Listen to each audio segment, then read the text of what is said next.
It's a dollar in my home.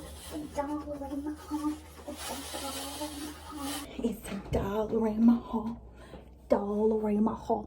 Ba, ba, ba, ba.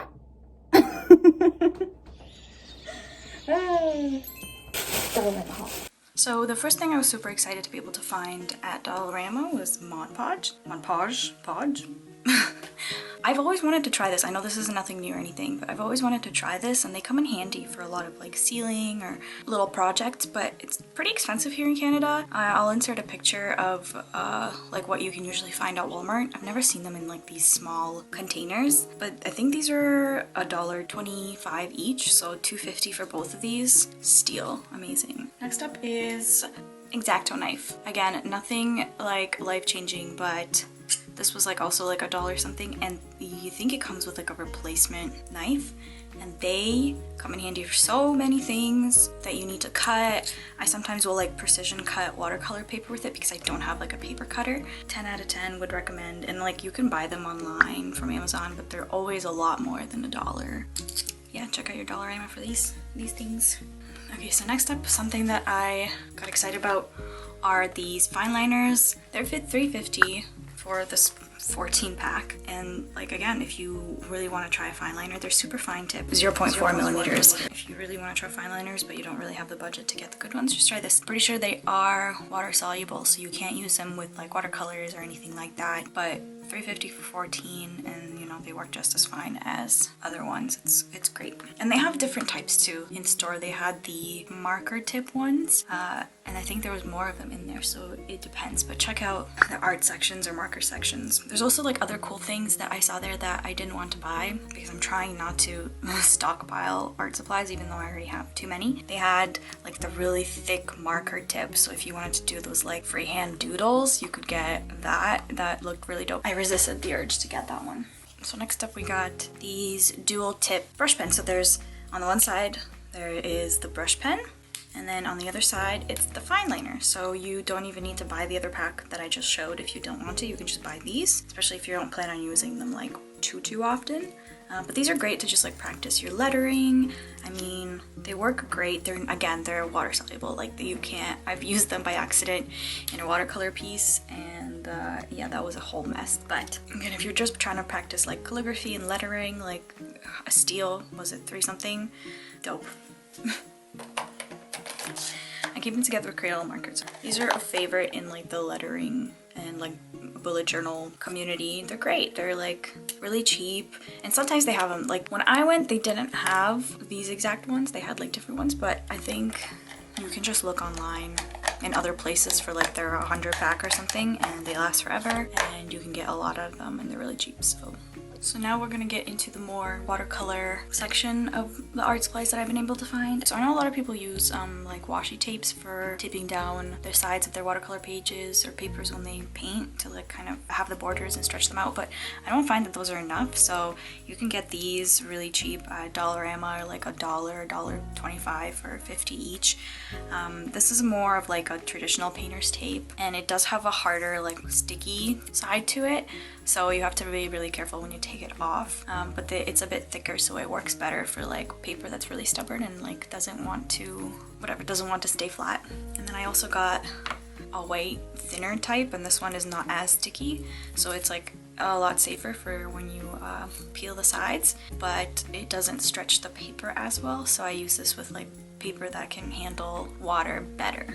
But it's really nice to have 2 types of thicknesses. I would eventually like to stop using tape altogether because it is like wasteful, and I feel really bad. I sometimes will reuse my tape. I'll try to always do that, like reuse, especially if I'm painting like multiple days in a row. I mean, if you're in a bind, you really want to try stretching your paper, you just go to Dollarama, you won't have to spend too much. Speaking of not using tape, so I bought these from Dollarama as well, $1, 10 out of 10, and these are tiny little binder clips. They're super small, I mean like my finger for reference, and I'm gonna try to use them to see if I can stretch paper that way. So I'm just gonna get like a piece of cardboard that's like just slightly bigger than the size of my paper, and I'm gonna clip them on the sides, and hopefully by the time I post this video I have already posted my how to stretch watercolor paper for cheap video where I test these out. So Here, let's open them. Hey look, this thing comes in handy.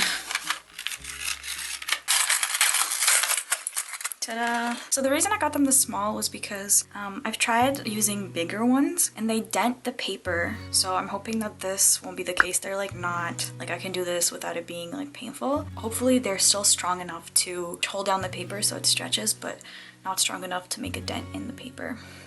Bloop, bloop. So next up is double-sided tape. You can find this at Dollarama easily, and you can also buy replacements so that you don't have to buy the plastic thing every single time, which is great.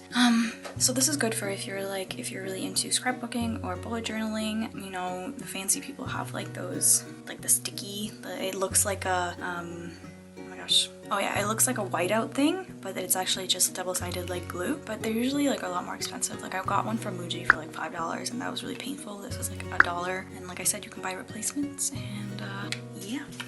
Another thing that you can look for is make sure to always check out their like notebook and paper section, because I got this, I couldn't find it this time around, so you know it's like very hit or miss, but I got this sketchbook from Dollarama for like $3.50 or $4. It's like a ton of pages. It's also like a tan one, right? So this is one of my main sketchbooks that I use on Instagram, and it's really great. Like it doesn't show through. I mean, it depends on what you're using, but it handles fine liners pretty well, or like thick markers. You know, it doesn't show through anything most times. It's also kind of a little bit waxy, so it handles like markers and stuff really well.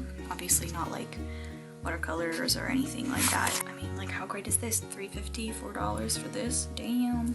And then also check out their like notebook section. I also got this for like $3 and it's so cute. Like I've seen these kind of style like notebooks on websites and they're so much more expensive. They're like $10, whatever. It's just like a really simple line notebook, slightly tan paper, but it's really cute. Obviously I don't use it a lot. I used to use it for school. This is from 2018. Ouch. But like if you're into scrapbooking and bullet journaling, this could be a good idea. I mean, it's really pretty and it has a little band here, so always check out their notebook section.